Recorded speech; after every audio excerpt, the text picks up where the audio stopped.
Je me trouvais à l'autre bout du monde, littéralement. Assise sur un tapis poussiéreux, au cœur d'un petit village du Népal, j'aidais à servir un dîner modeste à des enfants dont les yeux brillaient plus que n'importe quel lustre dans mon appartement parisien. Et puis, sans prévenir, mon téléphone a vibré. Numéro français. Mon père. Je n'avais pas entendu sa voix depuis des mois. Il m'a appelé par mon prénom d'un ton faussement affectueux, puis a lâché ça comme une gifle en plein visage. J'ai vendu ton appartement. Il fallait que je rembourse mes dettes. C'était pour ton bien. Il a rigolé. Un petit ricanement sec, comme s'il m'avait appris une leçon. Comme s'il m'avait prise de court. Il s'attendait sûrement à des cris, à des reproches, peut-être même à des supplications. Mais moi, j'ai juste répondu, calmement. J'espère que ça marchera. Silence. Il n'a rien dit. Il ne comprenait pas. Il croyait m'avoir mise à genoux. En réalité, il n'avait fait que déclencher la toute dernière partie d'une partie d'échecs qu'il pensait jouer seul. Quand j'ai raccroché, je suis restée là quelques secondes à observer les enfants rire avec un plat de riz entre les mains. Un contraste saisissant. Et pourtant, au fond de moi, je ressentais une étrange sérénité. Il pensait m'avoir volé mon bien le plus précieux, sauf qu'il n'avait rien compris. Une amie bénévole m'a demandé si tout allait bien. J'ai souri. Mon père vient de se piéger lui-même. J'ai repensé à la dernière fois où je l'avais vu, quelques mois avant de partir. Il tournait autour de moi avec ses histoires bancales, parlant de projets familiaux, de solidarité. En réalité, il cherchait une porte d'entrée. Mais ce qu'il ignorait, c'est que cette porte n'existait plus depuis longtemps. Ce que personne ne savait, c'est que j'avais appris à me protéger. Derrière mon silence, j'avais bâti des murs plus solides que ceux de l'appartement qu'il croyait posséder. Il ne savait rien de la façon dont je l'avais acheté. Ni de la façon dont je l'avais sécurisé. Et surtout, il ne savait pas que légalement, cet appartement ne m'appartenait même pas. Je savais déjà que son illusion allait s'effondrer. Pas aujourd'hui. Pas demain. Mais bientôt. Et j'avais toutes les cartes en main. Alors pendant qu'il croyait me dépouiller, moi, je finissais de servir le repas, entouré d'enfants qui n'avaient rien, mais qui riaient comme s'ils avaient tout. C'est à ce moment précis que j'ai su que je n'allais pas me battre. Je n'allais pas crier, ni courir, ni supplier. Je n'allais rien faire, sauf le laisser tomber dans son propre piège. Et ça, je peux vous l'assurer, il ne l'a pas vu venir. Vous savez ce qui fait la différence entre quelqu'un qu'on peut manipuler, et quelqu'un qu'on croit pouvoir manipuler ? C'est ce que cette personne garde pour elle. Mon père m'a toujours regardé comme une opportunité. Une carte bancaire à deux jambes. Une fille trop gentille, trop calme, donc forcément influençable. Il se trompait. Et pas à moitié. Quand j'ai commencé à gagner ma vie, vraiment gagner ma vie avec mes projets d'architecture à l'international, je savais déjà que ça n'allait pas rester un secret bien longtemps dans ma famille. À peine mon premier chantier terminé à Dubaï que mon père m'appelait déjà pour discuter avenir. Traduction, combien tu peux me prêter sans me faire signer quoi que ce soit. Mais je n'étais plus la gamine naïve de mes 20 ans. Et surtout, j'avais appris. Appris que le silence est une armure. Et qu'un sourire peut cacher un système juridique entier. Quand j'ai acheté l'appartement, je l'ai fait dans les règles. L'appartement était luxueux, en plein cœur du Marais, avec une vue imprenable sur la ville. Il coûtait une fortune, mais j'avais de quoi l'acheter content. La seule chose que mon père ignorait ? C'est que je n'avais pas mis mon nom sur les papiers. À sa place, figurez-vous quoi ? J'ai inscrit le nom d'une fondation. Une fondation à but non lucratif que j'avais créée quelques mois plus tôt. Son but officiel, promouvoir des projets éducatifs en Afrique et en Asie. Son rôle officieux, protéger mes actifs des sensus sentimentales comme mon père. La structure était en béton armé. Légalement, tout était propre. L'appartement appartenait à cette fondation, et les statuts stipulaient noir sur blanc que toute décision de vente nécessitait l'accord du conseil d'administration. Conseil que j'avais moi-même désigné. 3 personnes. Toutes de confiance. Toutes inaccessibles à ma famille. Mais voilà, Bertrand n'a jamais demandé. Il a supposé. Il a vu mon calme comme une faille. Et il a foncé tête baissée. Il avait l'habitude de faire croire qu'il comprenait les rouages juridiques. En vérité, il ne lisait jamais les petites lignes. Alors quand il a trouvé une copie de l'acte de propriété avec l'adresse, l'estimation, les références bancaires, il a cru que c'était suffisant. Il a probablement contrefait une signature, maquillé un accord. Classique. Et il a couru vers la première agence prête à faire affaire. Ce qu'il ne savait pas, c'est que vendre un bien qui ne vous appartient pas, c'est non seulement illégal, mais traçable. Et moi, j'étais en train de tout tracer. Depuis mon retour en France, j'avais déjà commencé à reconstituer son plan. J'avais récupéré des copies des documents, engagé un avocat, et fait bloquer la transaction en cours. Et vous savez ce que ça déclenche, ce genre de situation? Un effet domino. Une réaction en chaîne. Il croyait d'avoir gagné. Mais chaque seconde qui passait le rapprochait de la chute. Et moi? Je n'avais encore rien dit. Mais ce silence-là, c'était celui qui précède l'orage. Je suis rentré à Paris sans prévenir personne. Pas un mot sur les réseaux. Pas de message. Pas même à mes anciens amis. Je suis descendu d'avion, j'ai pris un taxi, et je suis allé directement dans un hôtel discret du 10e. Rien de tape à accent grave-l'œil. Une chambre simple, propre, avec vue sur un mur. Parfait. Je ne voulais pas qu'il sache que j'étais là. Pas encore. Mon père pensait que j'étais toujours à l'autre bout du monde, à donner des stylos et des sourires dans un coin paumé. Il se voyait déjà tranquille, la conscience légère. Après tout, il avait fait ce qu'il fallait, pour le bien de la famille, non? Vendre l'appartement de sa fille sans lui demander, pour rembourser ses dettes de jeu? Quel noble sacrifice! Mais moi, dès que j'ai posé mon sac, je me suis mise au travail. Premier appel, mon avocat. Un homme brillant et discret, que je garde sur ma liste de contacts depuis que j'ai commencé à investir. Je lui ai tout expliqué, la vente, la contrefaçon probable, et surtout, le fait que légalement, cet appartement ne pouvait pas être vendu. Il a vérifié les documents, contacté le notaire, puis m'a confirmé ce que je savais déjà, la vente était techniquement nulle. Deuxième appel, l'agence immobilière. Ou plutôt, le soi-disant acheteur. Un type trop pressé, trop content d'avoir fait une bonne affaire. Quand je lui ai annoncé calmement que l'appartement ne pouvait pas être vendu, il a bégayé. Littéralement. Il m'a dit qu'il avait versé un acompte de 200 000 €. Je lui ai répondu, alors vous avez été victime d'une escroquerie. Bonne chance. Puis je lui ai envoyé une copie des statuts de la fondation. Avec les clauses. Et surtout, avec ma signature bien réelle, apposée sur l'acte de protection du bien. La transaction a été gelée immédiatement. L'argent bloqué. Et mon père? Toujours en train de se féliciter d'avoir réussi son coup. Il pensait qu'il avait tout verrouillé. Mais il avait oublié un détail essentiel, je ne joue jamais sans double fond.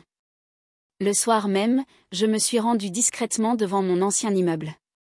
Enfin, mon ancien, façon de parler. Il y avait des cartons empilés à l'entrée. L'acheteur prévoyait déjà son déménagement. À l'intérieur, j'ai reconnu des ouvriers. Travaux de rénovation. Nouveau propriétaire, nouvelle peinture, nouveau parquet. Sauf que ce nouveau propriétaire allait vite découvrir qu'il ne possédait rien du tout. J'ai croisé le regard d'un des ouvriers. Il m'a souri. Moi aussi. Ce qu'ils ignoraient tous, c'est que j'avais tout vu, tout prévu. Et que je n'étais pas seulement de retour. J'étais là pour reprendre ce qu'on n'aurait jamais dû essayer de me voler. Et croyez-moi, le moment venu, je n'aurais même pas besoin d'élever la voix point ils avaient vraiment osé. Un dîner. Un vrai. Avec nappe blanche, couvert en argent, et rire autour d'une table chargée comme à Noël. Mon père avait réuni la famille pour fêter sa victoire. Oui, vous avez bien compris, ce type avait organisé un repas de célébration pour avoir vendu mon appartement dans mon dos. Il y avait mes 2 frères, qui m'avaient traité de snob quand j'étais parti travailler à l'étranger. Ma belle-mère, Florence, en robe neuve, arborait un collier de perles qu'elle n'aurait pas pu se payer sans mes sacrifices. Même mes tantes, celles qui ne m'avaient pas appelée depuis mes 25 ans, étaient là, tout sourire. Et moi? Absente. Invisible. Mais je n'avais pas besoin d'être présente. J'avais délégué. À 20h30 précise, alors que les rires fusaient, que les verres tintaient, et que mon père se lançait dans un discours sur le karma qui récompense les justes, non, ce n'est pas une blague, quelqu'un a frappé à la porte. 3 coups nets. Tout le monde s'est tu. C'était l'huissier. Il est entré sans se démonter, a ouvert son attaché-caisse, et a commencé à lire à voix haute. Monsieur Bertrand L., vous êtes informé par la présente que la vente du bien situé au est juridiquement annulée. Toute tentative de disposition ou d'occupation du bien sera considérée comme une fraude. Silence glacial. Mon père a tenté de rire, pensant à une farce. Mais l'huissier a sorti les documents. Tamponné. Officiel. Incontestable. Florence s'est levée, pâle comme un drap. Mes frères se regardaient, confus. Une des tantes a murmuré, elle, c'est elle, hein. Et là, le masque est tombé. Bertrand a explosé. Qu'est-ce que c'est que cette connerie? Cet appartement est à ma fille. Elle me l'a offert. Elle était d'accord.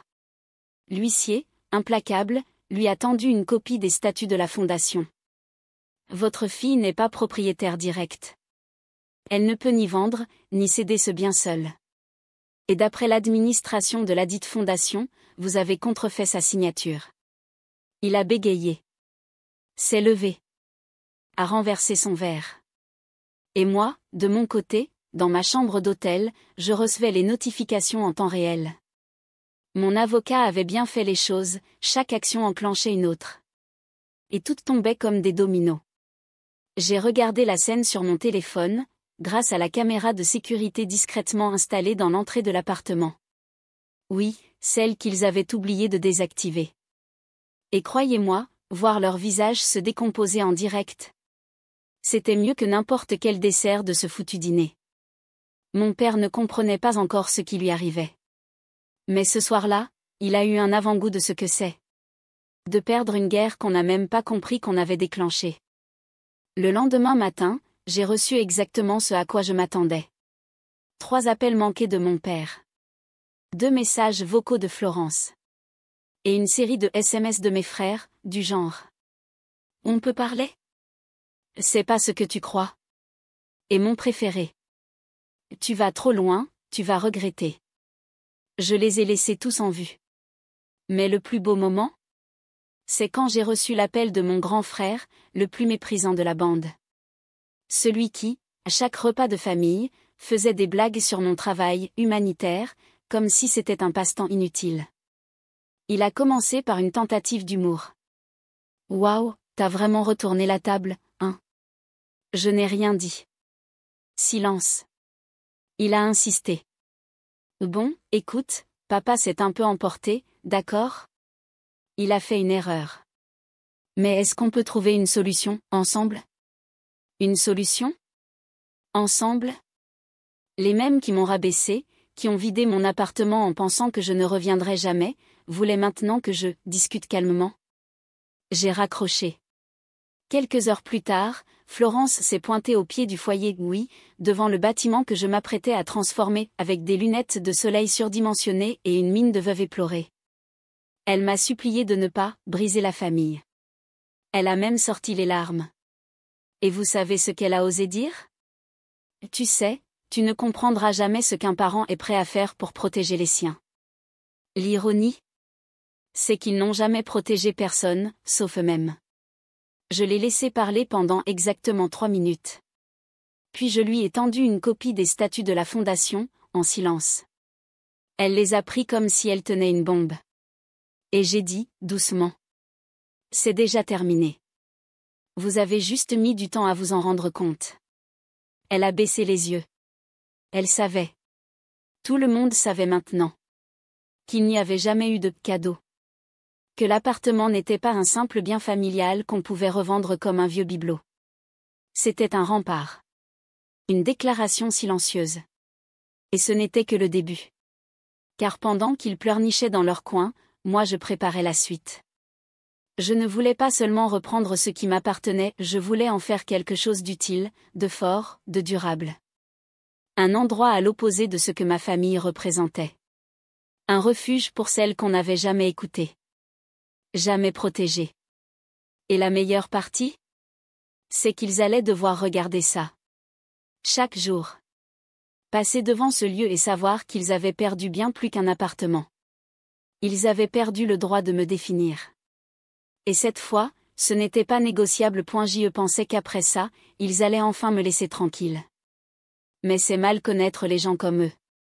Quand ils sentent que le pouvoir leur échappe, ils ne reculent devant rien pour le récupérer, même s'ils doivent creuser leur propre tombe au passage. Le 6e jour après leur découverte, j'ai reçu une lettre d'un notaire. Mon père contestait la donation. Il prétendait que ma grand-tante, celle qui m'avait légué l'appartement, n'était pas dans son état normal au moment de signer les papiers. Le culot était hallucinant. L'homme qui avait passé toute sa vie à me rabaisser osait salir la mémoire de la seule personne de la famille qui m'avait aimé sincèrement. Mais je n'ai pas paniqué. Parce que ce qu'il ne savait pas, c'est que j'avais conservé une vidéo. Oui. Une vidéo.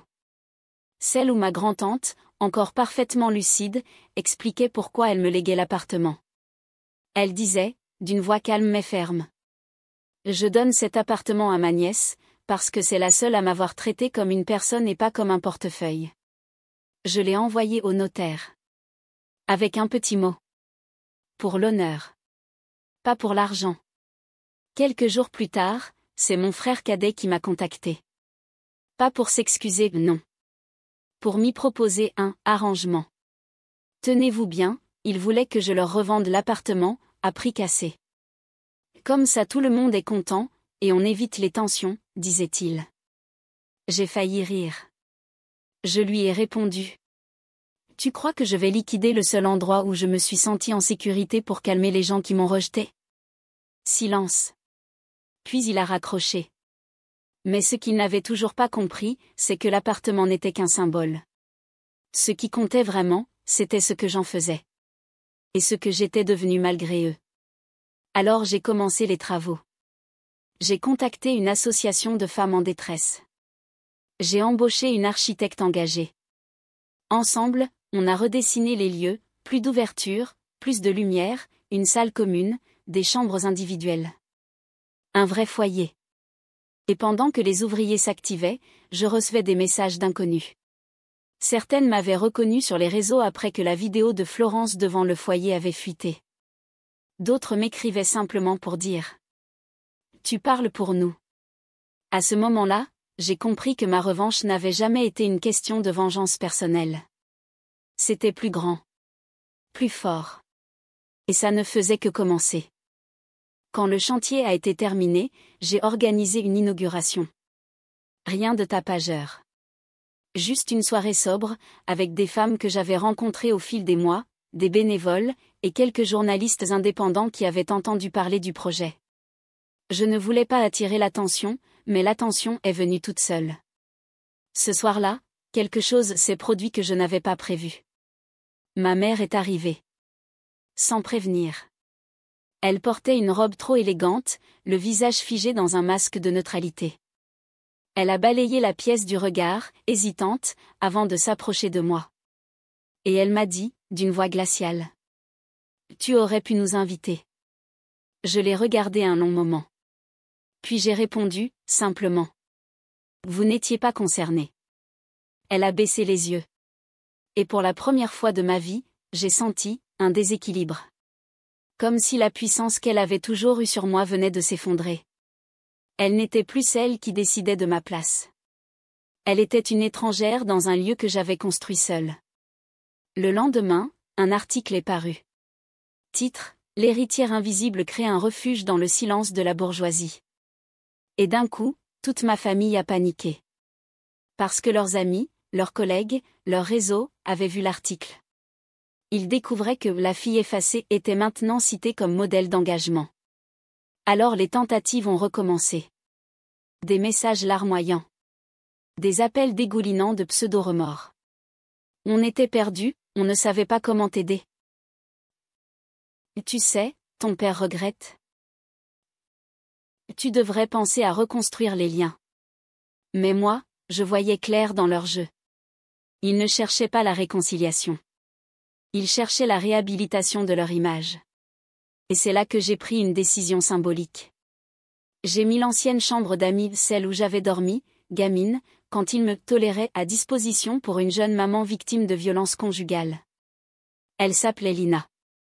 Elle avait 22 ans, un bébé de 8 mois, et une force intérieure que j'aurais aimé avoir à son âge.